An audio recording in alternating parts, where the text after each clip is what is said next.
Hi friends, welcome to my channel. ఈరోజు దమ్ బిర్యానీ ఎలా తయారు చేయాలో చూద్దాం.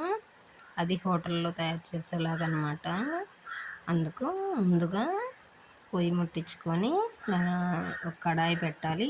కడాయి కొంచెం వేడెక్కిన తర్వాత వేరుశనగ నూనె వేసి తర్వాత నెయ్యి వేసుకోవాలి.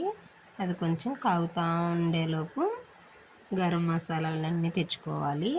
అవ్వండి, గరం మసాలా అంటే అన్నీ ఇస్తారు. దాంట్లో అనాస, బిర్యానీ ఆకు, చెక్క, మొగ్గ మొత్తం ఉంటాయి అన్నమాట. జాపత్రి అన్నీ అవి వేసిన తర్వాత ఆనియన్స్ వేయాలి.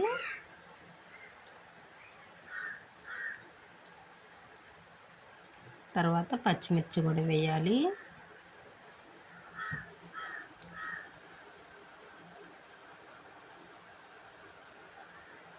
ఇదిగోండి, ఈవిడ పేరు మీరాబి అన్నమాట. ఈమె వంట మాస్టరు. ఈమె బాగా చేసిద్ది అన్నమాట వంటలు. అదిగోండి, కస్తూరి మేతి వేస్తుంది అన్నమాట.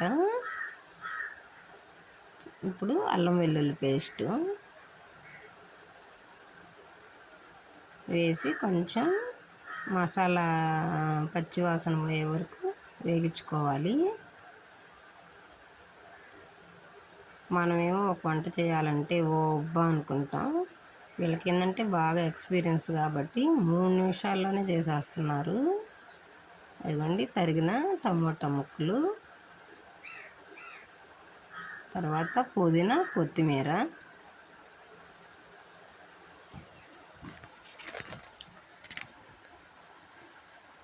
ముందుగా 6 కేజీలు బాస్మతి బియ్యం కడిగి పక్కన పెట్టుకొని ఉన్నాం. ఇదిగోండి, ఇప్పుడు ఇది గరం మసాలా, ఉప్పు, పసుపు, కారం,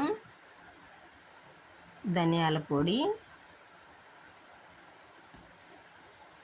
ఇవి అన్నీ వేసుకొని ఫ్రై చేసుకోవాలి.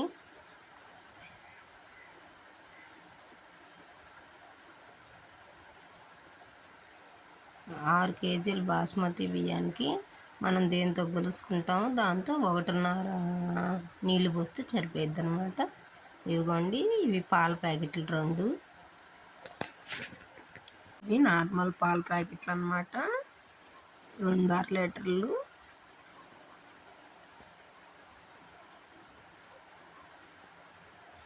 తర్వాత కడిగి పెట్టుకున్న మటన్ అనమాట. ఈ మటన్ 6 కేజీలు అనమాట.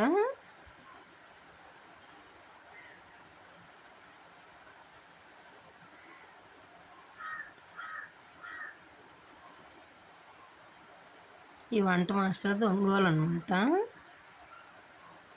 మనకి ఎప్పుడైనా వంటలు చేయాలని ఆర్డర్ కావాలంటే వాళ్ళకి చెప్తే వచ్చి చేసి పెడతారు.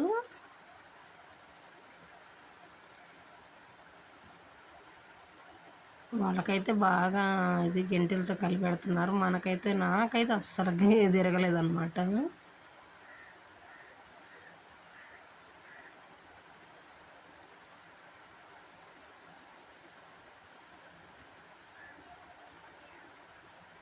అండి, ఇప్పుడైతే బియ్యం కూడా వేసేసారు. కొంచెం మటన్ ఉడికిన తర్వాత ఒక 5 నిమిషాలు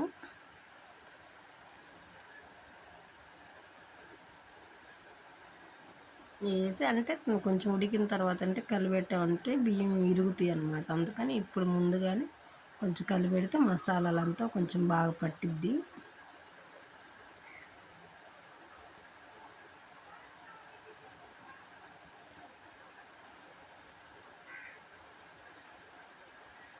ఎండ బాగా తీవ్రంగా ఉండేటప్పుడు గింటెలు కూడా పట్టుకోవడానికి బాగా కాలిపోతున్నాయి. ఇంక ఈ విధంగా అదంతా బాగా సెగకి మగ్గిద్ది. ఇంతలోకి ఇదిగోండి, మక్క అయితే దాంట్లో అది గుండెకాయ ఏదో అంటారు, అది నాకు బాగా తెలియదు, అది కాల్చింది. ఇదిగోండి, మటన్ దమ్ బిర్యానీ రెడీ. మా వీడియో నచ్చినట్లయితే లైక్ చేయండి, షేర్ చేయండి, సబ్స్క్రైబ్ చేయండి. మరి ఈ విధంగా మీరు కూడా మటన్ బిర్యానీ తయారు చేసి చూడండి. ఇప్పుడైతే నేనైతే టేస్ట్ చేసి చూస్తున్నాను. ఎంతో సూపర్గా ఉందన్నమాట.